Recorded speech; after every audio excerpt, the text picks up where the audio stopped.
Fine. तो आज हम लोग पढ़ेंगे ट्राइबल अपराइजिंग्स और संथाल रिबेलियन। ठीक है। इससे पहले हम लोगों ने जमींदार का इश्यूज देख लिया था, उनके साथ क्या क्या दिक्कतें थी। रेवेन्यू रेट बहुत हाई थे क्योंकि company regular flow of income चाहती थी, लगातार पैसे चाहती थी।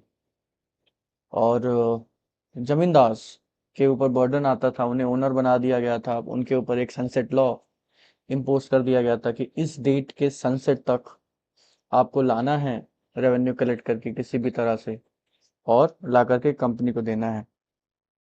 वो हो नहीं पाता था। और फिर जब जमींदार पे नहीं कर पाते थे अपना रेवेन्यू, तब उनका रेवेन्यू सॉरी तब उनके जो एस्टेट थे, उनकी जो जमीनें थी जिसको वो ओन कर रहे थे, उन्हें ऑप्शन किया जाता था। ठीक है। उसके बाद हमने देखा था कि जमींदार अपने एस्टेट, अपनी जमीन को बचाने के लिए किस तरह से ऑप्शन से निकलने का तरीका निकाल लेते थे, है ना। कभी ऑक्शन में अपने आदमी भेज दिए, कभी उसके प्राइस को मैनिपुलेट करा दिया, या कभी लठायत वॉयलेंस का इस्तेमाल करके अपनी जो जमीन है उसको बिकने से रोक दिया। ये सारे तरीके अपनाते थे जमींदार। अब हम बात करेंगे यहाँ पे ट्राइब्स का क्या हाल था। ठीक है। किसानों का हाल, एग्रीकल्चर का हाल जानेंगे और ट्राइब्स का हाल जानेंगे। देखिए, बहुत सारे पीजेंट्स रिवोल्ट्स भी हुए थे, बहुत सारे ट्राइब रिवोल्ट्स भी हुए थे, ट्राइबल रिवोल्ट्स भी हुए थे।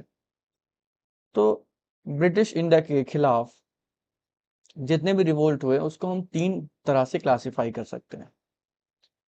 सबसे पहले हम क्लासिफाई कर सकते हैं उनको सिविल रिवोल्ट्स के अंदर। सिविल रिवोल्ट्स का मतलब है कि जमींदार ने जो रिवोल्ट किया, और जो ऑफिसर्स थे वो तो म्यूटनी में आ जाएगा। जमींदार ने जो रिवोल्ट किया, साथ ही साथ जो कॉमन आदमी था, मिडिल मैन था, या एक साधारण व्यक्ति जो एक साधारण सिविल सोसाइटी का हिस्सा था, जैसे जमींदार हो गए, पॉलीगार हो गए, और जागीरदार हो गए, इन सब ने भी रिवोल्ट किया। जो आर्टिस्ट थे, पेंटर्स, आर्टिजन्स थे, कामगर ले लोग थे, उन्होंने रिवोल्ट किया, उसको हम सिविल रिवोल्ट के अंदर क्लासिफाई करते हैं। जो किसानों ने रिवोल्ट किया उसको हम लोग पीजेंट अपराइजिंग या पीजेंट रिवोल्ट के अंदर हम लोग उसे क्लासिफाई करते हैं। एग्जाम्पल के लिए इंडिगो रिवोल्ट। अभी इसके बाद हम पढ़ेंगे इंडिगो रिवोल्ट। वो एक पीजेंट रिवोल्ट है, मतलब कि किसानों द्वारा किया गया आंदोलन है। इसके साथ ही साथ किसानों के साथ ट्राइब्स और जो जनजातियां थी, ट्राइबल लोग, उन्होंने भी रिवोल्ट किया, जैसे संथाल रिबेलियन, जो हम लोग इस हमारे सिलेबस में भी और आज पढ़ेंगे भी। तो क्या दिक्कतें थी ट्राइब्स के साथ और पीजेंट्स के साथ। एग्रीकल्चर को पूरी तरह से कॉमर्शलाइज कर दिया ब्रिटिश ईस्ट इंडिया कंपनी ने। कॉमर्शलाइज करने का मतलब है कि कॉमर्शियल क्रॉप्स उगवानी शुरू कर दी। जो ट्रेडिशनल फार्मिंग थी, जो हमेशा से सालों से चली आ रही थी गांव में और समाज में, उसको बदला गया, उसको मोल्ड किया गया, उसको चेंज किया गया, ताकि ईस्ट इंडिया कंपनी को ज़्यादा से ज़्यादा प्रॉफिट मिल सके, ज़्यादा से ज़्यादा फायदा मिल सके। तो जो लोग अपना सबसिस्टेंस फार्मिंग कर रहे थे, थोड़ा बहुत उगा के खा रहे थे, उनसे ज़बरदस्ती कॉमर्शियल क्रॉप्स उगवाई गई, है ना। ताकि अब कॉमर्शियल क्रॉप्स के जितने दाम मिलेंगे, उतने एक नॉर्मल क्रॉप का दाम तो मिलेगा नहीं। नॉर्मल फसल उगाई जाएगी तो वो दाम मिलेगा नहीं जो एक कमर्शियल क्रॉप का दाम मिलेगा।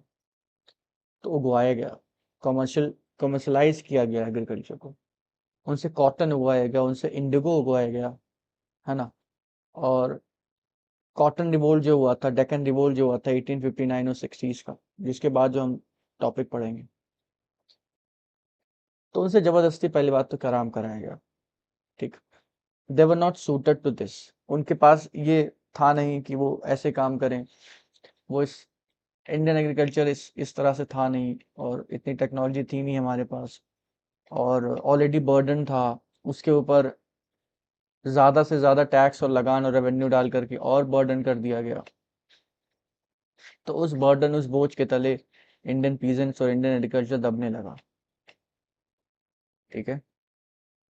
जमींदार के पास एक्स्ट्रा रेवेन्यू छोड़ा गया था। हमने देखा था कि 10/11 कंपनी को जाता था और 1/11 जमींदार को जाता था। बाकी जमींदार जितना ज्यादा वसूल ले, वो जमींदार की अपनी इनकम होती थी, ये बातें हमने देखी थी। तो जमींदार ज्यादा से ज्यादा एक्सट्रैक्ट करने की, ज्यादा से ज्यादा खींचने की कोशिश करता था ताकि उसका रेवेन्यू ज्यादा से ज्यादा हो।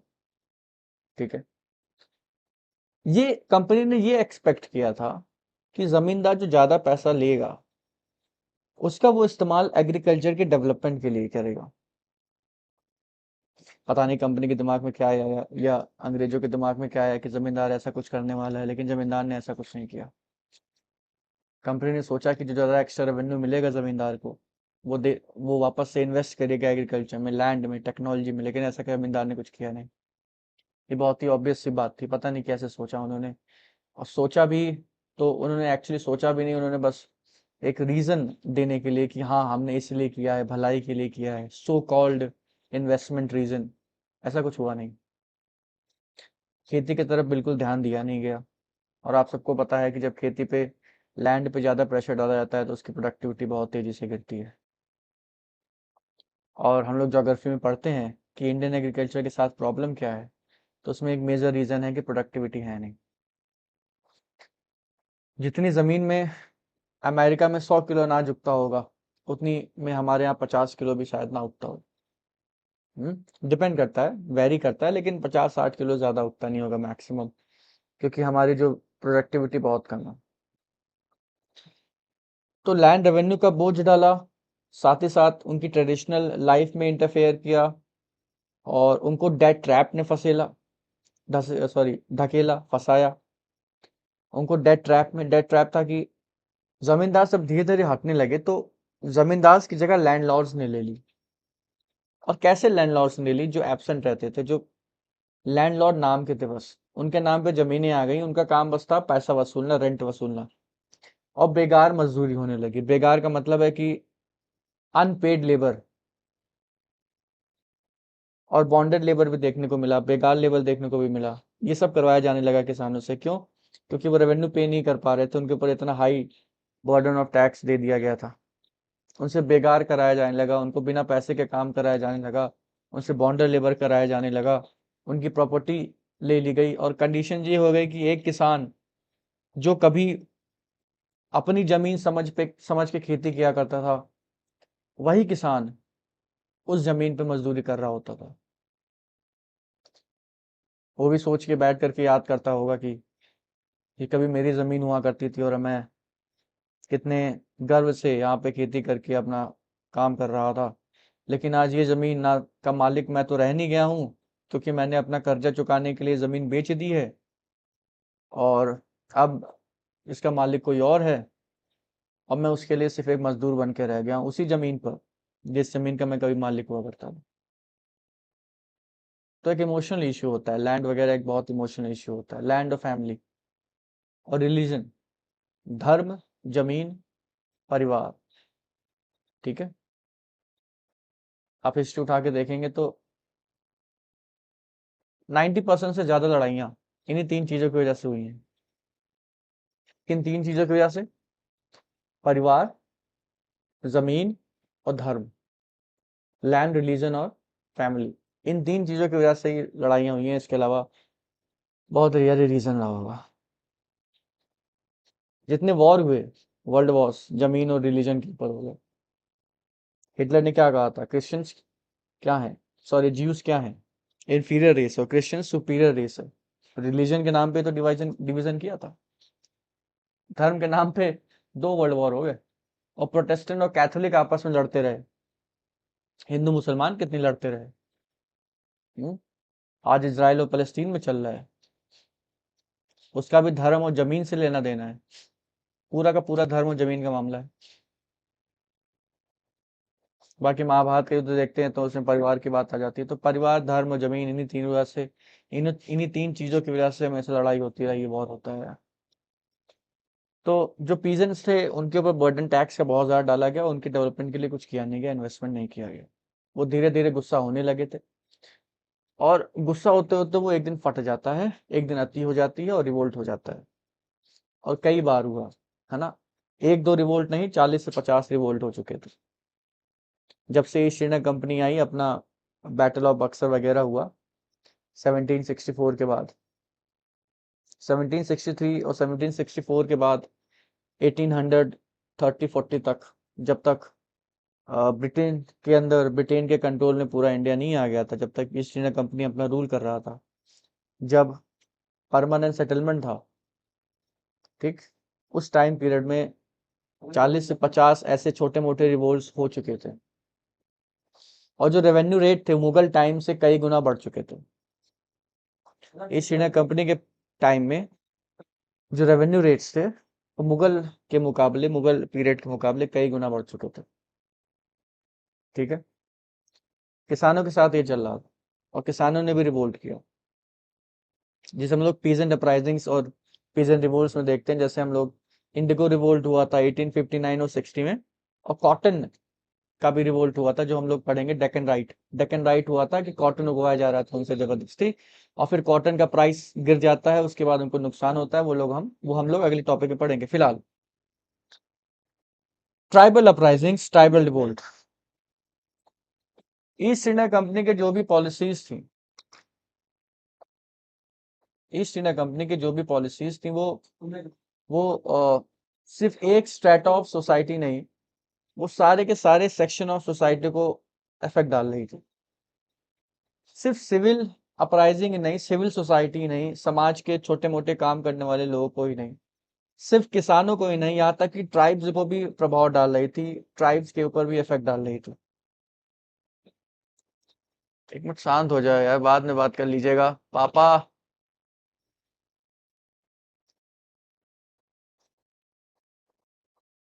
ठीक है, तो ट्राइब्स के साथ क्या दिक्कत थी, ट्राइब्स क्यों इतने गुस्सा है और संथाल जैसा रिवीजन होता है। पहले हम एक जनरल बात करते हैं, फिर संथाल का स्पेसिफिक केस देखेंगे। जनरल बात हम ये करेंगे कि ईस्ट इंडिया कंपनी या ब्रिटिश ज्यादा से ज्यादा फॉरेस्ट क्लियर करवा रहे थे ताकि एग्रीकल्चर कर पाए।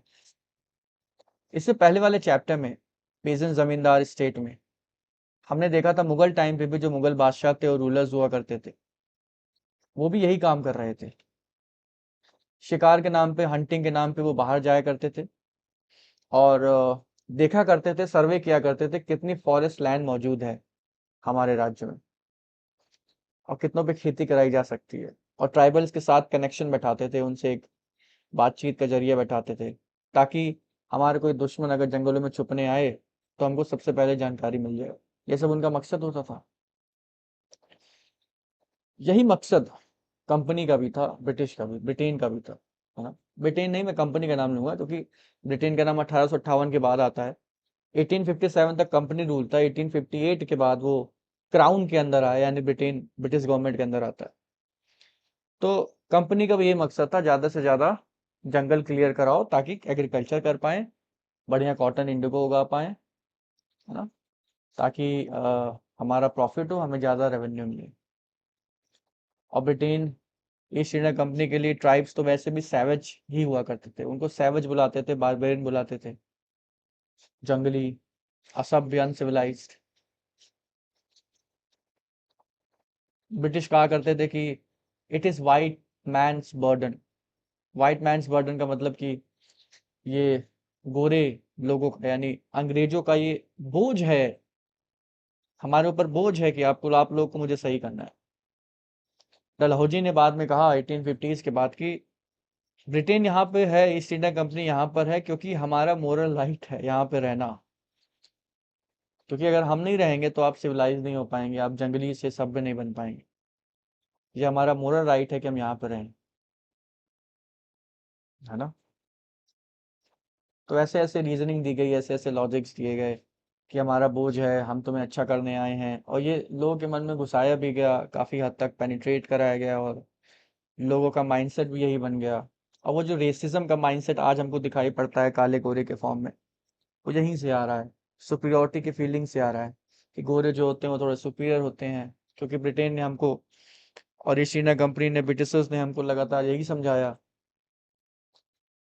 कि हम तुम्हारे लिए, तुम्हारे बेहतर के लिए आए हैं, है ना। तो सबसे पहले फॉरेस्ट क्लियर करने थे, एग्रीकल्चर करने के लिए, खेती करने के लिए, जंगल काटने थे, क्योंकि जंगल में खेती होती नहीं। ट्राइब्स जंगल को अपना घर मानते थे, जंगल की ही पूजा करते थे, और जंगल से जो मिलता था उसे वह कंज्यूम करके अपनी लाइफ जी रहे थे।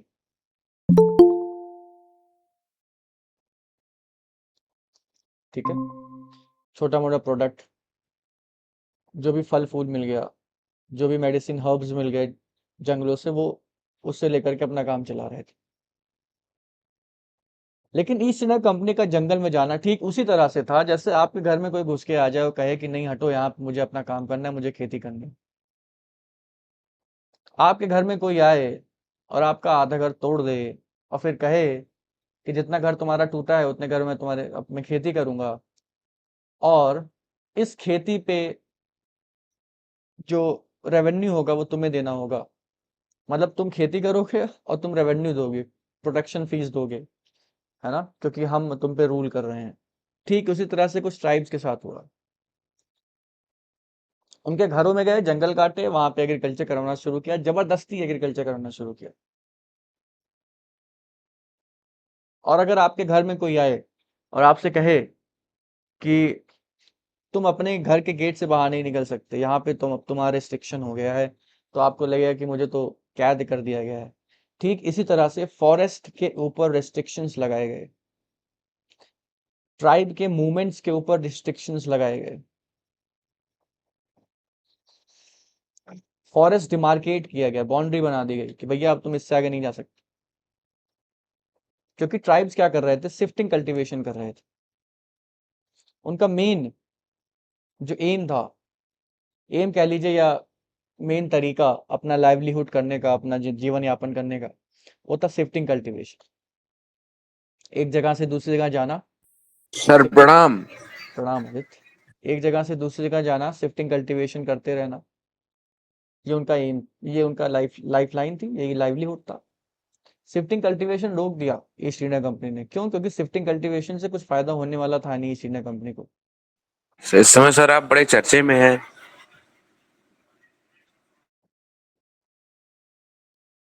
बाद में बात करेंगे इस बारे में, ठीक है?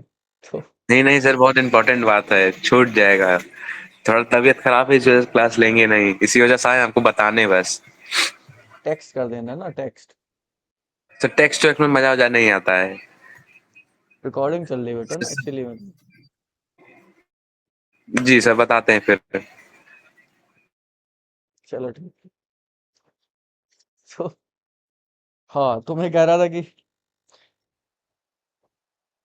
अरे नहीं, कानून, ये सब काम मैं नहीं करता। ठीक है, तो हम बात करते हैं ट्राइबल्स की। तो ट्राइबल्स के साथ ये किया गया कि उनके फॉरेस्ट में घुस करके एग्रीकल्चर फील्ड्स बनाई जानी शुरू कर दी गई कि भैया आप खेती वेती, यहाँ पे जंगल वंगल नहीं है, काटो इसको, खेती खेती बनाओ, यहाँ पर खेती करो और जो रेवेन्यू मिलेगा ईस्ट इंडिया कंपनी ले लेगी। यहाँ पे कॉटन होगा, यहाँ पे इंडिगो होगा। ट्राइब्स के साथ ये किया जाने लगा। उनकी मूवमेंट पे रिस्ट्रिक्शन लगा दी। वो शिफ्टिंग कल्टीवेशन करते थे, एक जगह से दूसरी जगह जाते थे, उनको रिस्ट्रिक्ट कर दिया गया कि अब तुम नहीं जा सकते। रूल्स रेगुलेशंस आ गए, और साथ ही साथ वहां पर मनी लैंडर्स, साहूकार्स को इंट्रोड्यूस कर दिया गया, जो ईस्ट इंडिया कंपनी के एजेंट की तरह काम कर रहे थे। मनी लेंडर, साहूकार का क्या काम था? क्रेडिट सप्लाई करना, लोन देना ट्राइब्स को ताकि खेती कर पाए, और हाई इंटरेस्ट पे लोन देना। आपको पता है कहीं कहीं पे इंटरेस्ट कितना ज्यादा जा चुका था? मैं लोन पे इंटरेस्ट की बात कर रहा हूँ। रिकॉर्ड्स बताते हैं कि 500% इंटरेस्ट जा चुका था लोन के ऊपर जो दिए गए थे ट्राइब्स को। 500%। 100 रुपए उधार लिया है तो 500 लौटा रहे हैं आप, 5 गुना। 1000 रुपए उधार दिया तो आपको 5000 लौटाने हैं। इस तरह का एक्सप्लॉइटेशन था। मनी लेंडर्स और साहूकार को तो एकदम बुरी नजरों से देखने लगे थे, क्योंकि इतना ज्यादा वो आते ही थे अपना मोटी सी तोंद लेकर के, उनको देख के गुस्सा आ जाए।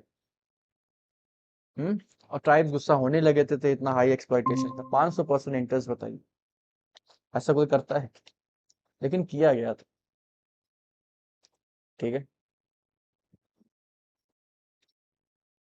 उसके बाद रिलीजन, उनके रिलीजन के साथ इंटरफेरेंस किया गया। ये मैं जनरल बातें बता रहा हूँ। जो ट्राइबल रिवोल्ट्स हुए हैं, संथाल के अलावा भी कई सारे रिवोल्ट्स हैं, जैसे कोल रिवोल्ट हुआ है, भील रिवोल्ट हुआ है, कोल, भील, उसके बाद संथाल है, उसके बाद मुंडा रिवोल्ट भी हुआ है। तो ये सारे के सारे ट्राइबल रिवोल्ट्स का कुछ जनरलाइज अगर हम करके देखें तो कुछ जनरल कॉजेस, जनरल रीजंस बता सकते हैं। वो यही सब है जो मैं बता रहा हूँ। और रिलीजन के साथ उनके इंटरफेरेंस किया गया, उनके वे ऑफ लाइफ, जीवन जीने की शैली। वो ट्राइब्स थे, नेचर वर्शिपर थे, उनके अपने अपनी कल्ट थी, उनके अपने गॉड्स हुआ करते थे। लेकिन वहां पर क्रिश्चियन मिशनरी को घुसाया गया ताकि क्रिश्चियनिटी फैल सके। क्रिश्चियनिटी फैलेगी तो वो ज्यादा वेस्टर्नाइज हो पाएंगे, ज्यादा वेस्टर्नाइज हो पाएंगे तो ज्यादा ब्रिटेन का सामान इस्तेमाल कर पाएंगे। बात समझ रहे हैं? क्रिश्चियनिटी फैलाना सिर्फ ये नहीं कि धर्म ही फैलेगा, नहीं नहीं। क्रिश्चियनिटी फैलाने का एक और छुपा हुआ मकसद है कि वो अंग्रेजों की तरह ही हो जाएंगे, फिर अंग्रेजों का ही सामान इस्तेमाल करना शुरू कर देंगे। इससे अंग्रेजों का ही प्रॉफिट। इसलिए मकौले वगैरह ने 1833 के बाद इंग्लिश एजुकेशन को प्रमोट करना शुरू कर दिया था। हालांकि कुछ स्कॉलर्स ऐसे थे जो लोकल लैंग्वेज में, जिसे हम लोग वर्नाकुलर लैंग्वेज कहते हैं, बहुत सारे स्कॉलर्स ने वर्नाकुलर लोकल लैंग्वेज में एजुकेशन देने की भी बात कही थी, लेकिन वो हार गए थे, वो जीत नहीं पाए थे, उनकी बात पीछे छूट गई थी। और जो इंग्लिशिस्ट थे, जो चाहते थे अंग्रेजी में एजुकेशन दिया जाए, जैसे मकौले 1833, उन्होंने अंग्रेजी को प्रमोट किया भारत में, क्योंकि अंग्रेजी फैलेगी तो वो हमारे कल्चर को जानेंगे, हम लोग ज्यादा से ज्यादा वेस्टर्नाइज होते जाएंगे। फिर भाषा, जो भाषा होती है ना बच्चा, ये सिर्फ भाषा नहीं होती है, ये अपने साथ एक माइंडसेट लेकर आती है, पूरा का पूरा कल्चर लेकर आती है, पूरी की पूरी सभ्यता अपने साथ लेकर आती है भाषा। ये तो मत समझिएगा कि कुछ स्क्रिप्ट है, कुछ शब्दों का फेर है, नहीं। हजारों सालों का परिणाम है भाषा। हम जब संस्कृत बोलते हैं तो संस्कृत अपने साथ एक भारतीय कल्चर लेकर आती है, जब हम इंग्लिश बोलते हैं तो एक वेस्टर्न कल्चर लेकर आती है, एक इंग्लिश कल्चर लेकर आती है, पूरी की पूरी भाषा। ठीक है, ये सारे तो भैया जनरल रीजंस थे जिसकी वजह से ट्राइब्स गुस्से में आ गए। ठीक है, हर जगह एक्सप्लॉइटेशन था ही। और उसके बाद पहले ही लिख लेते हैं जल्दी से ट्राइब्स के साथ क्या दिक्कत थी, उसके बाद हम बात करेंगे कि संथाल का स्पेसिफिक केस जानेंगे कि संथाल का क्या स्पेसिफिक केस है।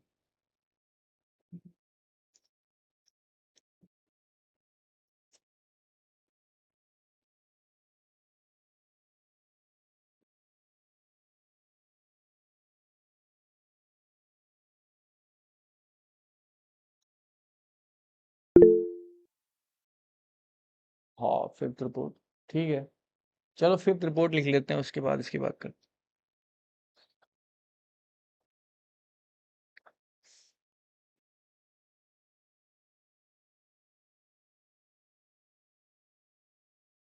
ये बंद करो पहले।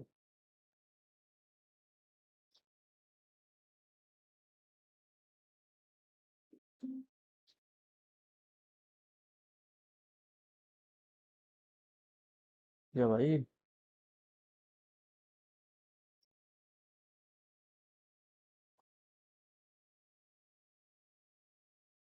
तो लिखो फिफ्थ रिपोर्ट।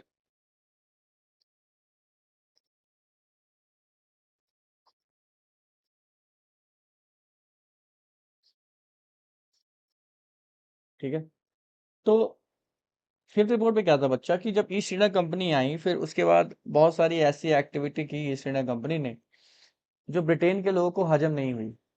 करप्शन किया, प्राइवेट ट्रेड किया, ईस्ट इंडिया कंपनी के ऑफिसर्स ने अपना फायदा पहुंचाया, अपने आप को फायदा पहुंचाया। ठीक है, और ब्रिटेन को उतना फायदा नहीं पहुंचा था, कंपनी रिच होती चली जा रही थी।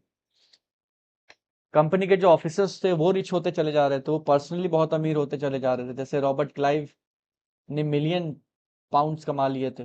रॉबर्ट क्लाइव की इनकम 5-6 गुना ज्यादा बढ़ गई थी प्लासी के युद्ध के बाद। बंगाल को लूट लिया, उसके बाद भारत को लूट ही रहे थे। तो ये सारी बातें गई उधर मैगजीन में, और न्यूज़पेपर्स में। और वहाँ पे इंडस्ट्रियल रेवोल्यूशन चल रहा था, और इंडस्ट्रियल रेवोल्यूशन में फ्री ट्रेड की मांग होने लगी। एडम स्मिथ और डेविड रिकार्डो जैसे इकोनॉमिस्ट आए जो लेजर फेयर और फ्री ट्रेड की बात करने लगे, कैपिटलिज्म की बात करने लगे। फिर डिमांड उठने लगी कि ईस्ट इंडिया कंपनी के मोनोपोली को खत्म की जाए। फिर धीरे धीरे ईस्ट इंडिया कंपनी की मोनोपोली खत्म की गई, यही सब फिफ्थ रिपोर्ट में लिखा था। तो east India company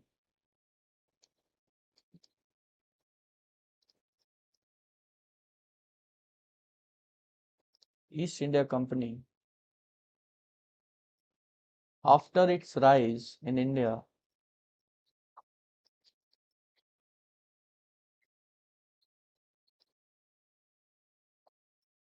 became a hot topic, of discussion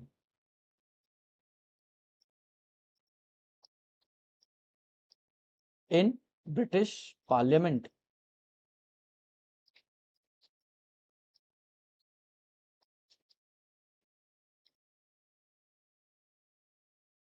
ठीक है, its officials were involved in private trade,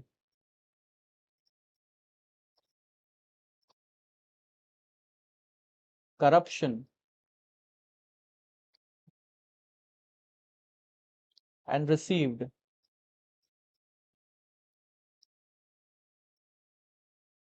huge gifts from rajas and zamindars. Corruption किया, प्राइवेट ट्रेड किया, जिससे खुद को फायदा पहुंचाया इन्होंने, और बड़े बड़े गिफ्ट लिए, ह्यूज गिफ्ट मतलब पैसा, सोना चांदी, जमीन, घोड़ा गाड़ी सब, from rajas and nawabs and zamindars.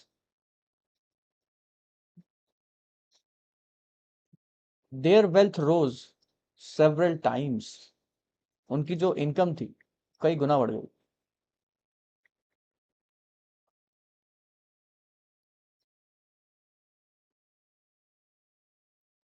During 1763 to 1813, जैसे रॉबर्ट क्लाइव की इनकम 5-6 गुना बढ़ गई थी, हजारों लाखों लाखों पाउंड कमा के गए वो लोग यहाँ से। उस समय पाउंड लाखों मतलब आपकी पूरी पुश्तें बैठ कर आराम से खाएंगे, कोई दिक्कत नहीं होगी। आप इतना वो लोग नोच के गए थे यहाँ से, और बंगाल की पूरी तिजोरी खाली कर दी थी प्लासी के युद्ध के बाद, जिसे हम लोग प्लासी प्लंडर कहते हैं, है ना। ब्रिटेन ने आज भी माफी नहीं मांगी है भारत से कॉलोनियल रूल के लिए। चलो हम कहते हैं कॉलोनियल रूल के लिए माफी ना मांगो, लेकिन अमृतसर के लिए माफी मांग सकते हैं, वो भी नहीं किया आज तक ब्रिटेन ने। जालियांवाला बाग के लिए माफी नहीं मांगी ब्रिटेन। कोहिनूर हमारा वापस नहीं किया ब्रिटेन ने। समय की मजबूरी देखिए कि ब्रिटेन से हमको आज अच्छे संबंध रखने पड़ते हैं, है ना। जिसने हमको इस हाल में बचाया उससे हम अच्छे संबंध रखना चाहते हैं। क्यों? Diplomacy, globalisation. सही मायनों में तो संबंध काट देने चाहिए, लेकिन नहीं, क्या कर सकते हैं, मजबूर। और हम अपने कॉलोनियल पास्ट को भूल के आगे भी बढ़ चुके हैं। ऐसा नहीं है कि हम कॉलोनिज्म में ही फंसे हुए हैं, लेकिन बहुत सारी चीजें जो कॉलोनिज्म से आई हैं वो आज भी हमारे साथ फंसी हुई हैं। पुलिस पुलिस उस दिन भी, उस टाइम पर भी एक्सटॉर्शन किया करती थी, आज भी एक्सटॉर्शन करती है ना। ये जो ब्यूरोक्रेटिक माइंडसेट है घूस का, करप्शन का, ये कहाँ से आ रहा है? ये यहीं से आ रहा है, ईस्ट इंडिया कंपनी से आ रहा है। 100-200 साल बाद भी ये सुधरा नहीं है। पहले भी पुलिस खूब घूस लेकर के अपना काम चलाती थी, आज भी घूस ही लेती है। पुरानी पिक्चरें देखिए आप, 1970s और 1980s की दीवार वगैरह, ठीक है, तो उसमें पुलिस को कैसे दिखाया गया है, और जो जमींदार हैं, बड़े लोग हैं, उनको कैसे दिखाया गया है, ठीक है। वो सच्चाई दिखा रहे थे। आज भी पुलिस वैसी ही ऑफिसर्स करप्ट है। ये मत समझिएगा कि जो हमारे अच्छे अच्छे आईएएस आईपीएस हैं वो करप्शन नहीं करते हैं। अभी एक आईएएस थी, उसके यहाँ पता नहीं कितना करोड़ कैश पकड़ा गया, 58 करोड़ की 60 करोड़, है ना। तो करोड़ों में खेलते हैं हमारे ऑफिस। तो ये ब्यूरोक्रेटिक जो करप्शन है सिविल सर्विसेज का और पुलिस का और ब्यूरोक्रेसी में, जमींदारी में, ये सब कहाँ से आया है? पता है, ये सब यहीं से आ रहा है। वही सिस्टम हमने अडॉप्ट किया। वो माइंडसेट अभी तक पीछे से गया नहीं हमारे। तो ये सारी बातें पार्लियामेंट में बताई गई। This report was tabled in British parliament. This report called as fifth report was tabled in British Parliament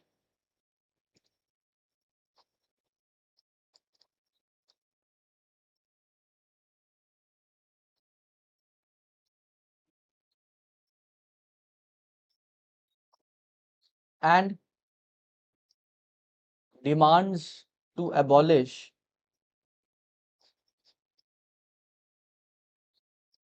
monopoly of East India Company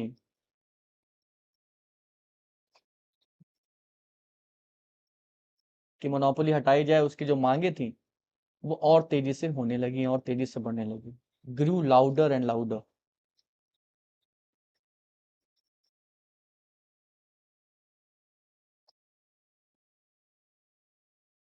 ठीक।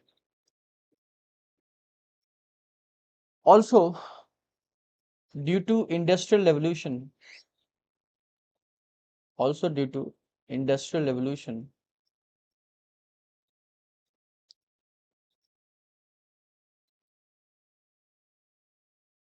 uh, British traders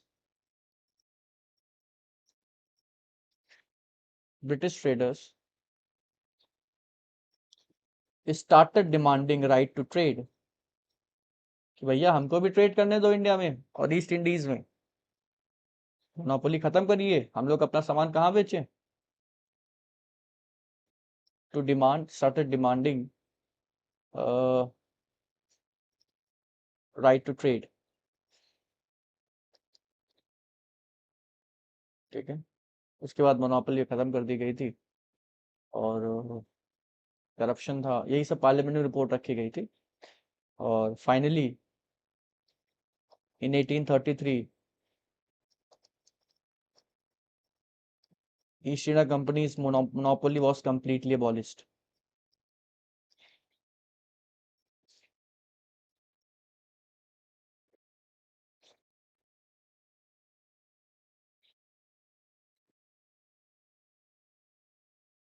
जो ये लोग प्राइवेट ट्रेड करते थे ना, मतलब एक ऐसा ट्रेड था जो कंपनी ब्रिटिश सरकार को दे रही थी, मतलब उसका टैक्स वगैरह उसमें से।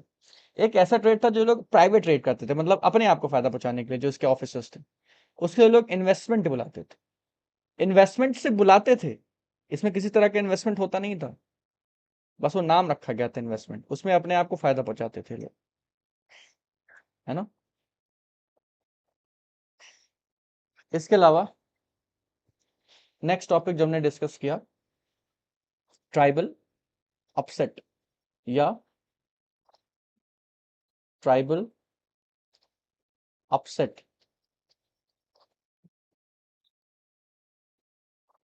इन ब्रिटिश राज।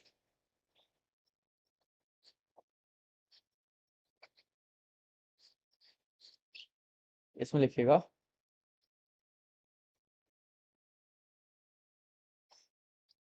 कि the tribes considered forest as their own land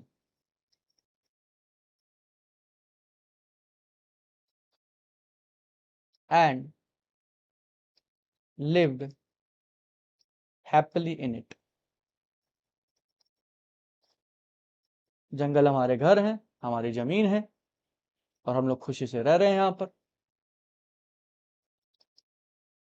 but villain की एंट्री होती है। East India Company wanted to clear forest,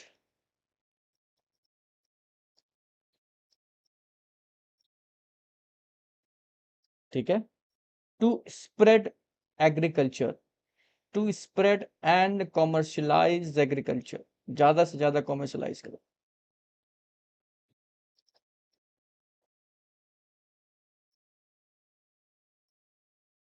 harming and angering the tribals, नुकसान भी पहुंचाया, साथ ही साथ गुस्सा भी दिलाया ट्राइबल्स को।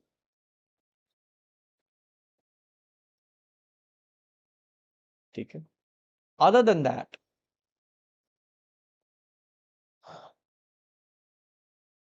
मनी लैंडर्स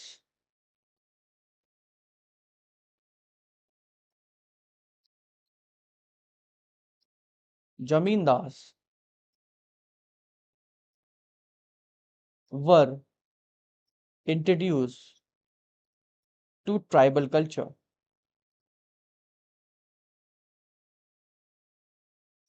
ट्राइबल कल्चर में ये जमींदार ये सब कुछ नहीं हुआ करता था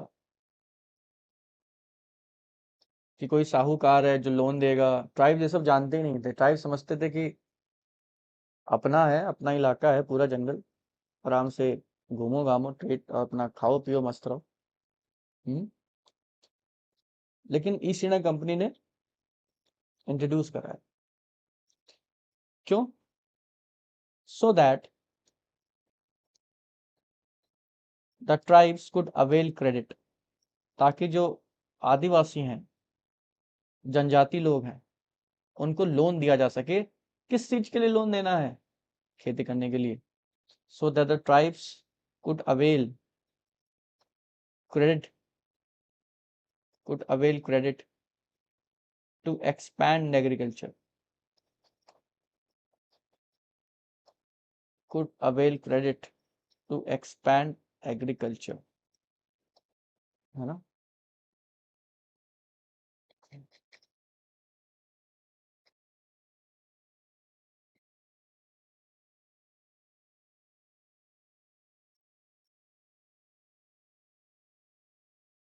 इसके अलावा रिस्ट्रिक्शंस लगा दिए गए उनके मूवमेंट पे,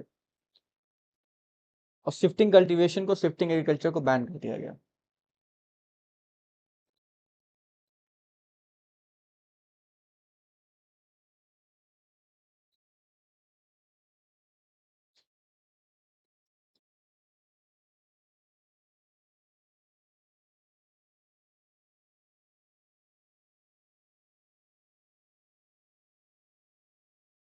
Restrictions were imposed on their movement.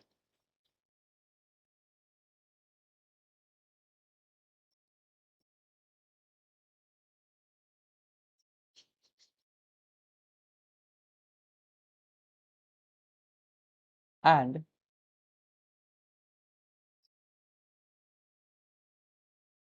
shifting cultivation was banned.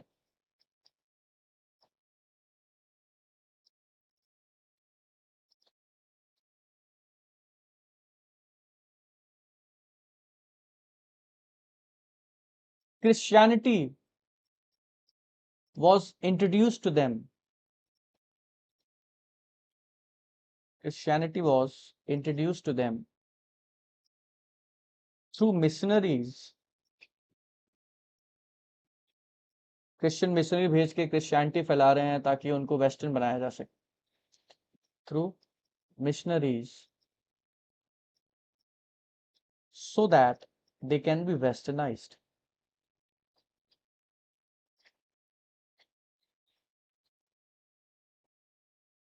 so that they can be westernized।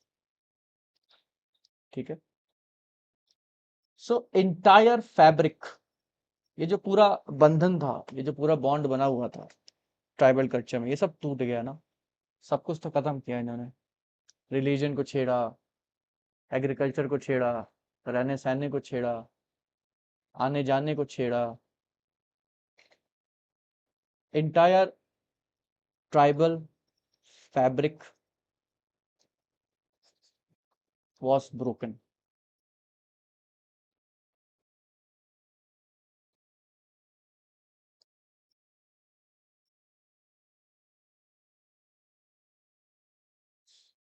Further enraging, enrage का मतलब होता है गुस्सा दिलाना. Further enraging the tribals.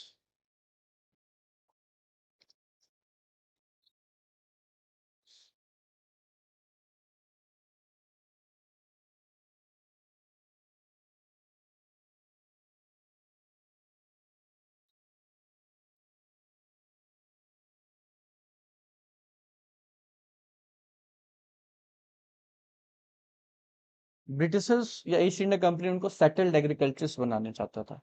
तो वो पहले नोमैड्स थे, है ना, एक जगह से दूसरी जगह जाना, अपना शिफ्टिंग कल्टीवेशन करते रहना. But Britishers wanted them to settle down और सेटल्ड एग्रीकल्चरिस्ट बनाना चाहते थे, है ना. East India Company wanted tribals to be settled agriculturist, ताकि उनको लगातार रेवेन्यू आता रहे, उनको लगातार पैसा मिलता रहे. To be settled agriculturist.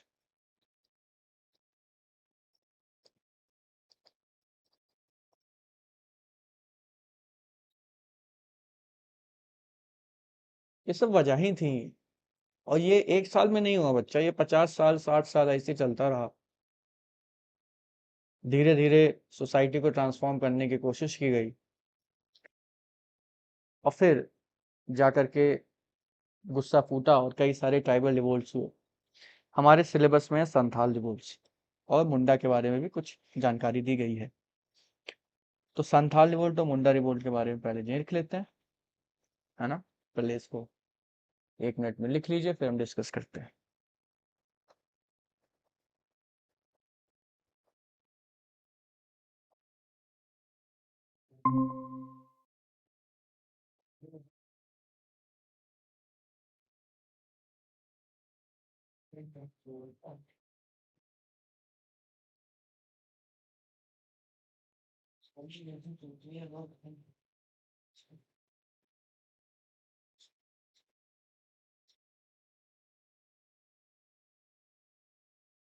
तो अगर 5 नंबर का सवाल आ जाए तो आपके पास 6 पॉइंट्स मैंने लिखा दिए, आराम से इससे 5 नंबर आपको मिल जाएंगे.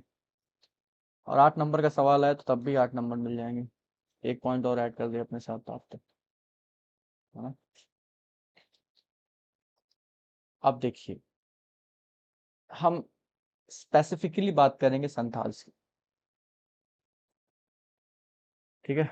अभी तक हमने एक जनरल चीज जानी कि भैया ऐसी ऐसी दिक्कतें थी, ये प्रॉब्लम्स आ रही थी ट्राइब्स के साथ, और ब्रिटिशर्स ने, ईस्ट इंडिया कंपनी ने ये सब पॉलिसीज लागू कर दी ट्राइब्स के ऊपर. तो उनको काफी दिक्कतों का, मुश्किलों का सामना करना पड़ा. अब हम स्पेसिफिक केस की बात करते हैं संथाल की. देखिए, सबसे पहले ईस्ट इंडिया कंपनी बंगाल में आती है और बंगाल में आने के बाद बिहार और उड़ीसा को भी कैप्चर करती है. 1757 में बंगाल जीता बैटल ऑफ प्लासी के बाद, और 1764 में बैटल ऑफ बक्सर, बक्सर का युद्ध हुआ. उसके बाद बिहार उड़ीसा भी उनके कब्जे में आ जाता है.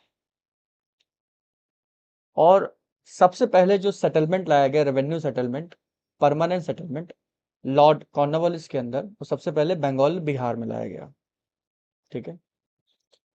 तो सबसे पहला एक्सपेरिमेंट हुआ सेटलमेंट लगाने का, और जो सबसे पहले कदम उठाए गए रेवेन्यू बढ़ाने का, वो सब किस रीजन में उठाया गया? बंगाल और बिहार के रीजन में.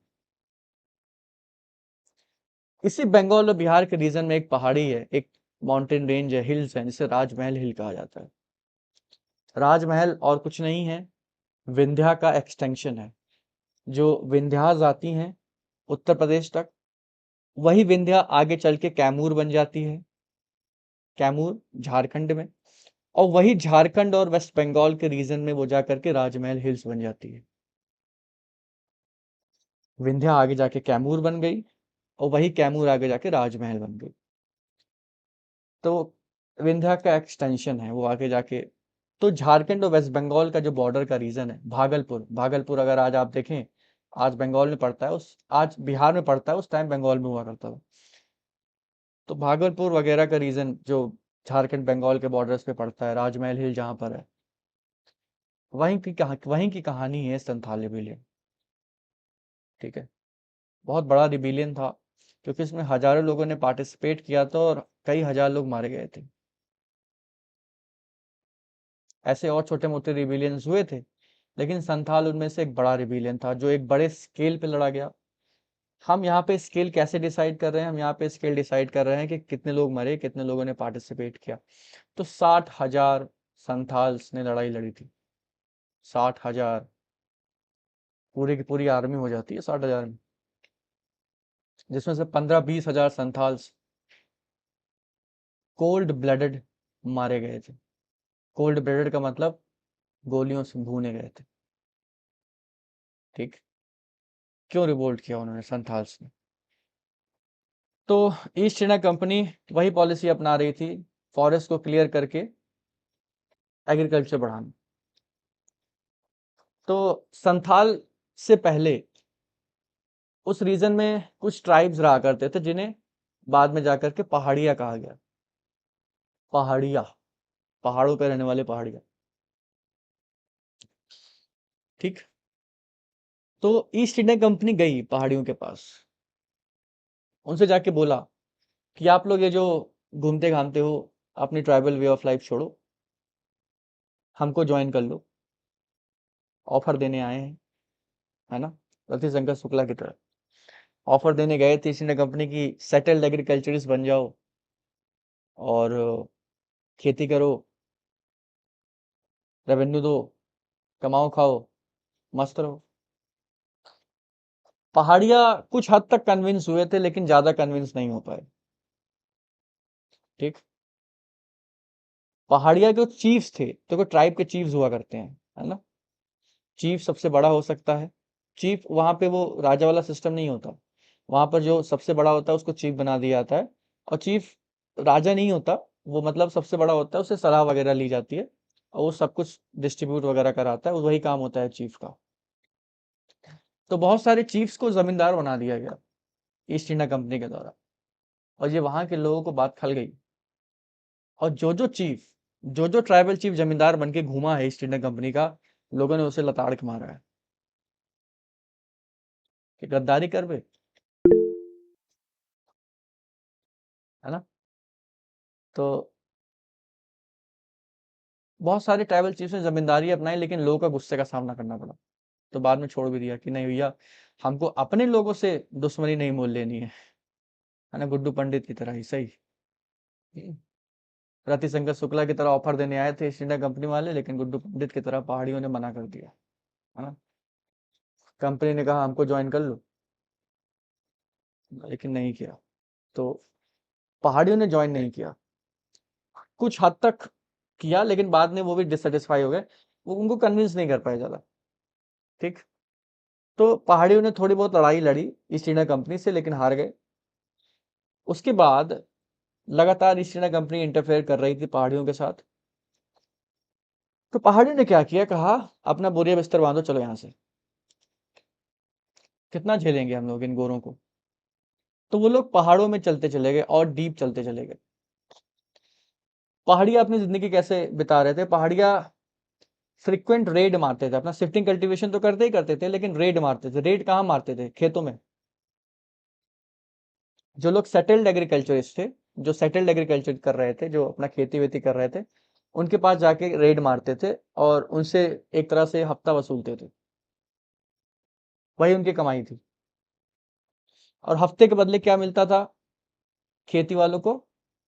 खेती वालों को हफ्ते के बदले सिक्योरिटी मिलती थी, उसी को सिक्योरिटी मनी कहा जाता है। हम तुम्हें सिक्योरिटी दे रहे हैं तो हमको पैसा दो, क्योंकि तुम्हारा माल इन्हीं जंगलों से होते हुए जाएगा ना। अब इन जंगलों से होते हुए जाएगा, सिक्योरिटी कौन देगा तुमको? हम देंगे। पहाड़िया कहते थे कि तुम्हारा जो माल है, तुम्हारा जो अनाज है, वो बाजारों तक कैसे पहुंचेगा? जंगलों से होते हुए तो जाएगा, हम जाने ही ना दो तो। अगर तुम चाहते हो तुम्हारा माल ठीक ठीक बाजारों तक पहुंच जाए और रेवेन्यू दे दो तुम सरकार को, तो हमको प्रोटेक्शन मनी दो। तो मतलब रेड मारते थे और उनसे एक्सट्रैक्ट करते थे, पैसा वगैरह लेते थे पहाड़िया, अपना शिफ्टिंग कल्टीवेशन, यही उनकी इनकम थी।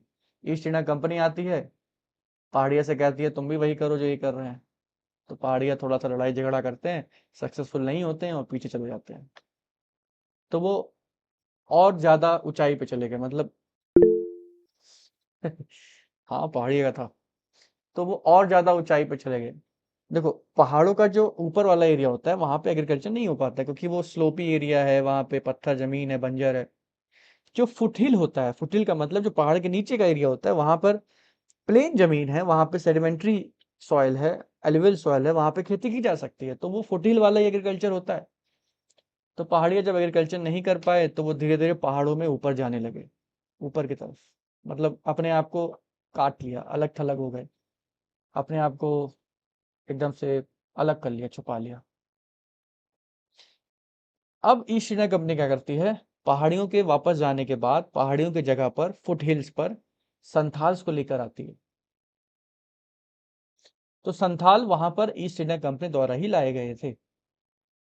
किस लिए लाए थे ईस्ट इंडिया कंपनी को? ताकि यहाँ पर आए, वो काम करे, एग्रीकल्चर करे, उनको रेवेन्यू दे। ठीक है। संथाल्स ट्राइब्स थे, और ट्राइब्स का अपना एक प्राइड होता है, एक गर्व होता है। वो जमीन से जुड़े हुए इंसान होते हैं, और उनकी को अपनी जो मदर लैंड है उनको बहुत प्यारी होती है। होता सब में यही बात है, देशभक्ति की जो बात होती है, जो मातृभूमि की बात होती है, लेकिन ट्राइब्स के अंदर कुछ ज्यादा ही होती है। ट्राइब्स अपनी जमीन और अपने अपने गांव और अपने जंगलों को लेकर बहुत सेंसिटिव होते हैं। सो संथाल्स हमेशा से एक ऐसी जगह ढूंढ रहे थे जहां पर वो सेटल हो पाए, और संथाल्स को ऐसी जगह मिली, राजमहल हिल्स में। वहां पे आके वो सेटल हो गए। वो हमेशा से ऐसी जगह ढूंढ रहे थे। सेटल होने के बाद ईस्ट इंडिया कंपनी ने उन्हें सेटल कराया। फिर मनी लेंडर्स वगैरह से, मनी लेंडर वगैरह से क्रेडिट दिलवाया, साहूकारों से क्रेडिट दिलवाया, जमींदारों से क्रेडिट दिलवाया, उनसे खेती करवाई। लेकिन ईस्ट इंडिया कंपनी तो ईस्ट इंडिया कंपनी है साहब, चाहे घर में आके दोस्ती कर ली, रहेगा तो जहरीला ही। ठीक। ईस्ट इंडिया कंपनी ने वही किया जो हमेशा से वो हर किसान के साथ करती आ रही है। रेवेन्यू रेट्स बहुत हाई रखे, टैक्सेस बढ़ा दिए, नहीं दे पाते थे तब भी वसूलते थे, क्रेडिट देते रहे लगातार, डेट ट्रैप में फंसाया, कर्ज में फंसाया। एक बार कर्ज लिया कि चलो चुका देंगे, नहीं चुका पाए, वापस से वही कर्ज चुकाने के लिए फिर से कर्ज लेना पड़ा, कर्ज के ऊपर कर्ज, कर्ज के ऊपर कर्ज, टैक्स के ऊपर टैक्स। और वही काम उन्होंने किया जो हर ट्राइब्स के साथ करते आ रहे थे। रिलीजन में इंटरफेरेंस, क्रिश्चियन मिशनरी भेज देना कि जाओ क्रिश्चियनिटी पढ़ाओ, मूवमेंट पर रिस्ट्रिक्शन। संथाल्स के लिए बात बोली जा सकती है कि क्या सोच के आया था, सरदार बहुत खुश होगा, शाबाशी देगा, ईस्ट इंडिया कंपनी को बहुत तुमने अच्छा समझ लिया था। बाद में संथाल्स खुद ही विद्रोही हो गए ईस्ट इंडिया कंपनी के खिलाफ, खुद ही मोर्चा खोल दिया कि नहीं सहेंगे, नहीं सहेंगे, अत्याचार नहीं सहेंगे। फिर फाइनली 1855 में जाकर के रिवोल्ट कर दिया संथाल्स ने,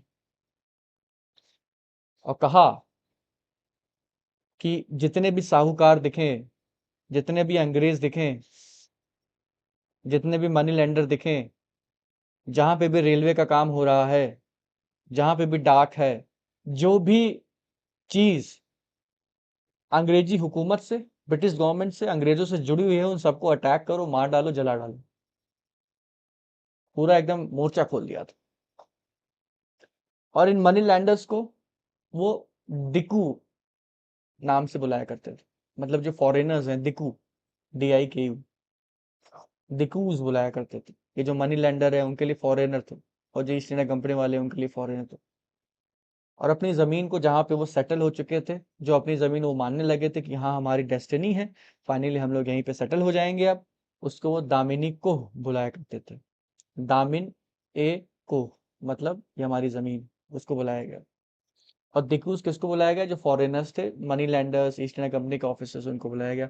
तो सब जगह पे मोर्चा खोल दिया, जहां पे अंग्रेज दिखा, साहूकार उठा, उसको उठा के मार दिया। रिवोल्ट बहुत बड़े स्तर पे फैल गया, ईस्ट इंडिया कंपनी को खबर मिली, और उसने आर्मी भेज दी अपनी। आर्मी आती है, 15 से 20 हजार संथाल्स मार दिए गए, और उनके सामने टिक पाने का कोई चांस नहीं था। ब्रिटेन अपनी मॉडर्न आर्मी लेके आ रहा है, मॉडर्न टेक्नोलॉजी लेके आ रहा है, गोली बारूद हैं, बंदूकें हैं, तोपें हैं, और सामने वो पत्थर, कुल्हाड़ी, तीर कमान, इन सब से लड़ाई कर रहा है। जब तक वो तीर कमान चलाएंगे तब तक उनके ऊपर एक गोला गिरा दिया जाएगा। ठीक है। अब इन लोगों को मोबिलाइज कैसे किया गया, साथ कैसे लाया गया? ये तो हमने चलो मान लिया कि इन्होंने ऐसा ऐसा किया, लेकिन हमेशा कुछ ना कुछ लीडर्स चाहिए होते हैं। ठीक। और ट्राइब्स पढ़े लिखे थे नहीं, उनको फंसा पाना या उनको कन्विंस कर पाना आसान था।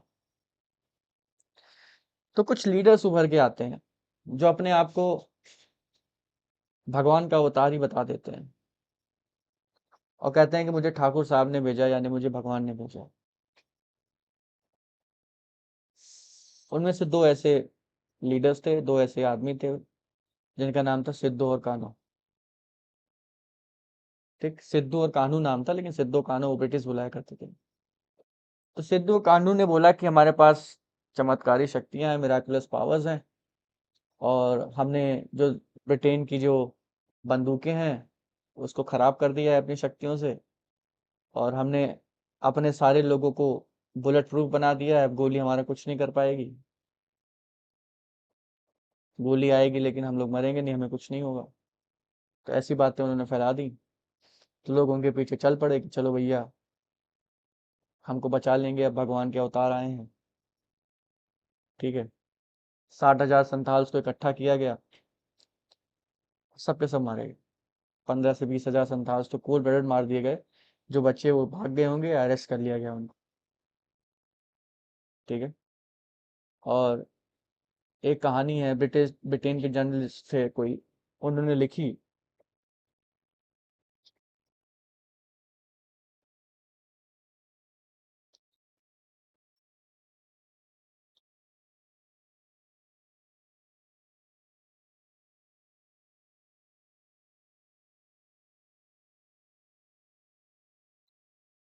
आवाज आ रही है? नेटवर्क चला गया था। तो एक ब्रिटिश राइटर ने एक कहानी लिखी, कहानी का मतलब एक इंसिडेंट बताया, एक किस्सा बताया कि एक झोपड़ी थी, उस झोपड़ी में 40 से 50 संथाल्स घुस गए, और वो जो हट था, जो झोपड़ी थी, वो मिट्टी की बनी थी, मठ था, मिट्टी था, तो लगातार उस पर फायरिंग की गई। फायरिंग करते गए जब तक अंदर से तीर आ रही थी, लगातार एरो आ रहा था, तीर आ रहा था, कुल्हाड़ी आ रही थी, भाला फेंक रहे थे। जब भाला और तीर आना बंद हो गई, तब सारे ऑफिसर्स अंदर घुसते हैं झोपड़ी के। लास्ट में एक बुढ़ा आदमी बचा रहता है, और बुढ़ा आदमी कुल्हाड़ी लेकर कूद पड़ता है ऑफिसर्स के ऊपर, और उन ऑफिसर्स में से एक को मार भी डालता है, लेकिन बाद में खुद मारा जाता है। तो बहादुर में तो कोई कमी नहीं थी, नंगे बदन लड़ गए, गोलियां खाई, मर गए। ठीक है। तो इस संथाल रिबेलियन की ये पूरी कहानी थी। बाद में पूरी तरह से सप्रेस कर दिया गया रिवोल्ट को, पूरी तरह से, है ना। उसके बाद वहां पे वापस से रीइंफोर्समेंट लगा दिया गया, आर्मी सेटअप कर दी गई। संथाल्स के जाने के बाद फिर जो लोग वहां पर आए होंगे उनसे वो खेती कराई जाने लगी, तो ये चलता रहा। ठीक। ऐसे ही मुंडा रिबेलियन हुआ था। ठीक है। झारखंड के रीजन में ही, आ, उसी रीजन में, क्योंकि अब देखो ये सारी रिवोल्ट बंगाल, बिहार, उड़ीसा में क्यों हो रहे हैं? क्योंकि वहीं पे सबसे पहले परमानेंट सेटलमेंट लाया गया था, वहीं पे सबसे पहले ब्रिटेन ने राज करना शुरू किया था। झारखंड में भी ऐसे बिरसा मुंडा लीडर बन के आए, जिनको आज भगवान की तरह पूजा आता है। छत्तीसगढ़ और जो झारखंड के ट्राइब्स हैं, संथाल हो गए, भील हो गए, ये जो जो जनजातियां हैं, ये सब बिरसा मुंडा को भगवान की तरह पूजती हैं। तो बिरसा मुंडा ने भी रिवोल्ट को लीडरशिप दी, और उन्होंने भी लीड किया। साथ ही साथ उन्होंने भी अपनी मिराकुलस पावर के बारे में बताया कि बुलेट को मैं निष्क्रिय कर देता हूँ, ताकि लोग, ये एक तरीका हो सकता है, एक तरीका था कि भाई लोग आए भरोसा करके, क्योंकि उनके अंदर एक ठूसना था भरोसा, चाहे वो झूठा भरोसा ही, लेकिन ठूसना था। बाद में उनको भी कैप्चर कर लिया गया फिर। 1900 में उनकी जेल में मौत हो जाती है। और मुंडा रिबेलियन भी काफ़ी बड़े स्तर पर लड़ा गया था, उसको भी सप्रेस करने में कामयाब रहे ब्रिटेन और ईस्ट इंडिया कंपनी। उस समय तो ब्रिटेन का राज आ गया था। 1899 1900 की बात है। तो सवाल उठता है कि ऐसा क्या था कि ये सारे रिबेलियंस दबा ले गई ईस्ट इंडिया कंपनी। उसका एक सबसे बड़ा रीजन ये था कि इनका जो कैरेक्टर था वो लोकल था। इनके रिवोल्ट में कोई नेशनल आउटलुक नहीं था, कोई राष्ट्रीय बात नहीं थी। ये लोग अपने जमीन के लिए, अपने धर्म के लिए, अपने सम्मान के लिए लड़ रहे थे। कोई ऐसा देश के लिए वो भारत को आजाद कराने के लिए लड़ नहीं रहे थे। और बहुत ही ज्यादा लोकलाइज्ड, रीजनलाइज्ड रिवोल्ट हुआ। कुछ ही रीजन में फैल के रह गया, झारखंड के रीजन में रह गया बस, है ना। और उससे आगे बढ़ नहीं पाया। इसी तरह से 1857 का रिवोल्ट भी हुआ, तो हम आगे पढ़ेंगे अगले चैप्टर में। 1857 का रिवोल्ट भी वो सिर्फ यूपी और बिहार में उसका असर देखने को मिला था, पंजाब में नहीं मिला। बॉम्बे तो एकदम शांति था। छत यहाँ तक कि साउथ में पता भी नहीं चला कि 1857 के जैसा कोई रिवोल्ट हो चुका है। सिर्फ वो यूपी बिहार में सबसे ज्यादा असर उसका देखने को मिला था।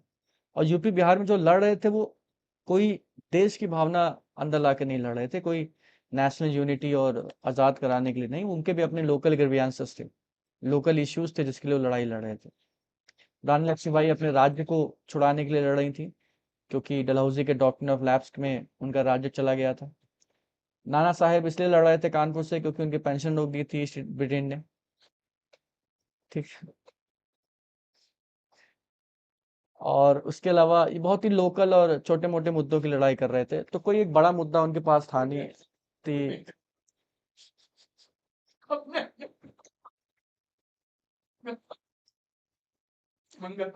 और रिलीजन को थी लेकर थे, हम पढ़ेंगे कि कैसे अफवाह फैलाई गई थी कि जो बंदूकें हैं उनमें गाय और सुअर का मांस मिलाया गया है। वो अफवाह थी, वो उसका कोई एविडेंस मिलता नहीं है, लेकिन अफवाह फैल गई। और म्यूटनी हो गई थी, और सैनिकों ने विद्रोह कर दिया था कि हम ऐसी बंदूक नहीं चलाएंगे जिसमें गाय और सुअर का मांस मिला हुआ है। तो बहुत ही लोकल था। अच्छा, यहीं पर कंट्रीब्यूशन आता है महात्मा गांधी का। महात्मा गांधी ने इस मूवमेंट को नेशनलाइज किया था, एक नेशनल लेवल पे लेके गए थे। उन्होंने राष्ट्रीय मुद्दा बनाया और लोगों को इकट्ठा किया, पूरे देश को एक सूत्र में जोड़ा था। और सूत्रों को पूरे देश को पूरे एक सूत्र में जोड़ा था। ठीक है। तो ये सब बातें हम डिटेल में अगले चैप्टर में करेंगे। फिलहाल लिख लेते हैं ये वाला संथाल लिपिड वाला। 5-10 मिनट लगेगा बस।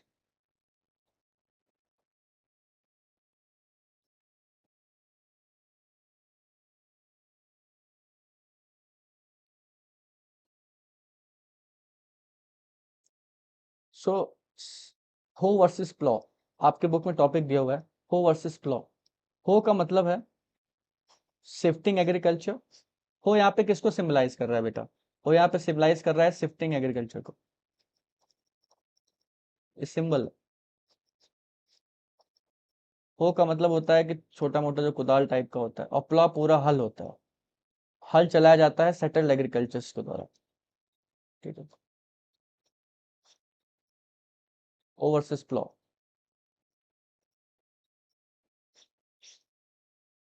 ठीक है। तो ये रीजन था। अगर हम डायग्राम, अच्छा डायग्राम बाद में बनाएंगे, पहले लिख लेते हैं थोड़ा सा।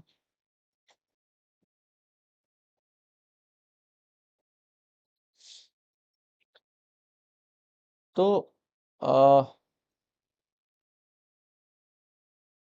permanent settlement was introduced in the region of Bengal. Permanent settlement was introduced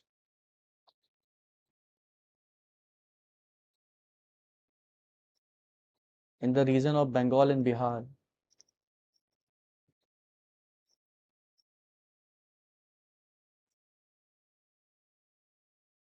So it became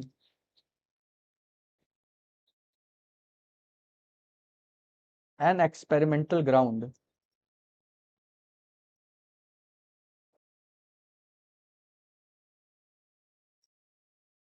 for revenue settlement और revenue settlement.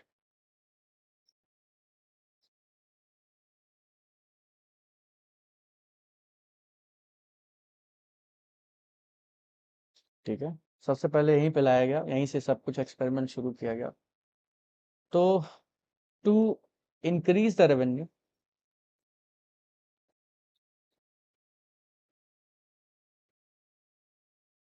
पहाड़ियास in the region of Rajmahal, Paharias in the region of Rajmahal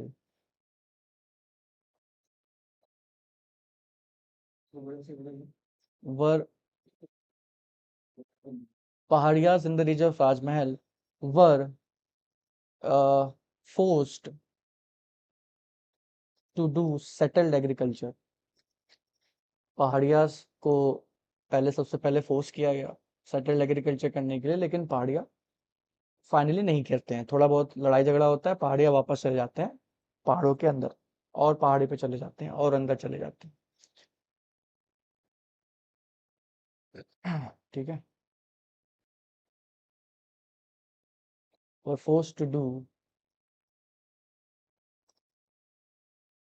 settled agriculture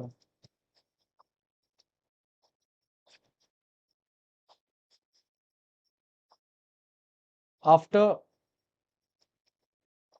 few conflicts। थोड़े बहुत लड़ाई झगड़ा होता है। पहाड़ियास gave इन, उन्होंने give up कर दिया और वापस चले गए अपने और ज्यादा अंदर।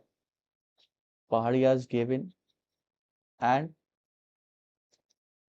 दे retreated, they retreated more into the forest, मतलब और ज्यादा जंगल के अंदर चले गए।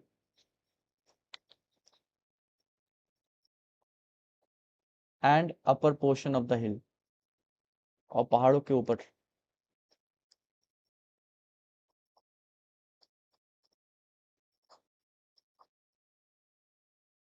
ठीक है, दिस वैक्यूम, ये जो जगह खाली हुई पहाड़ियास के जाने के बाद, was later filled by Santhals, was later filled by Santhals. ठीक है, and Santhals were searching for, who were searching for their home, who were searching for their home, and they called it Dominico, and they called it Dominico, दामिन एको। ठीक है, they started practicing settled agriculture, they started practicing settled agriculture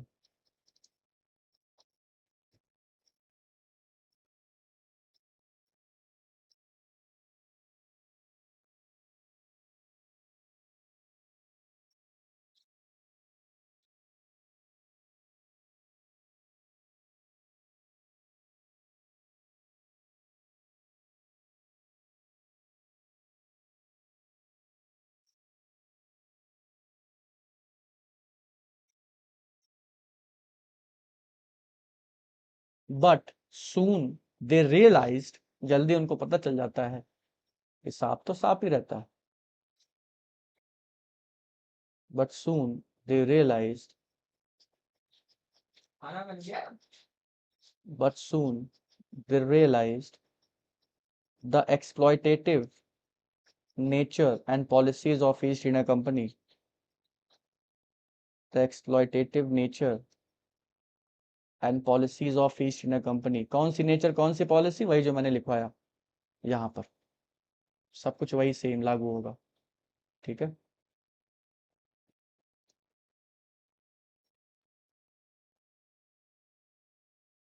ji, forest clear करना, commercialise करना, money lenders का introduce करना, और restrictions लगाना, imposition लगाना, Christianity introduce करना, पूरे के पूरे समाज को ही ध्वस्त कर देना, पूरा सिस्टम बेकार कर देना उनका। But soon they realise the exploitative nature of East India Company and its policies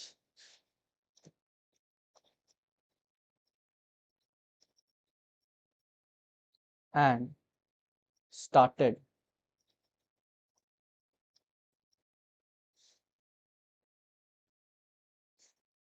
protesting, protesting ना लिखिए, started despising का मतलब होता है हेट करना, नफरत, despising money lenders,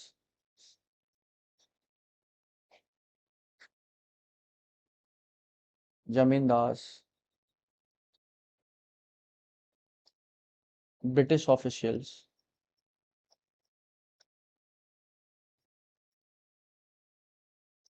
whom they considered as whom they considered as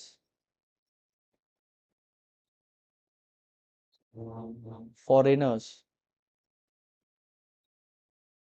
और दिकूस, जिनको वो दिकू बुलाते थे या फॉरेनर बुलाते थे।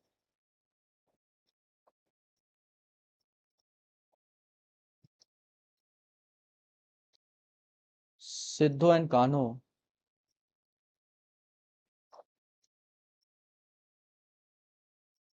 claimed supernatural powers and became their leaders, claimed supernatural powers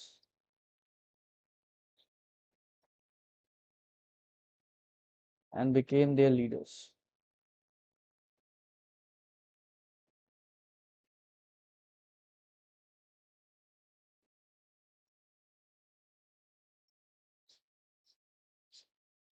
In 1855, Santhals revolted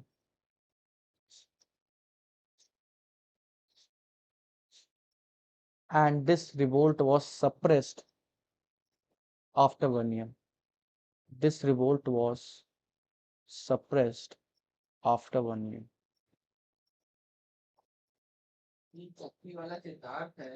1856, ठीक है, and this revolt was suppressed in 1856. तो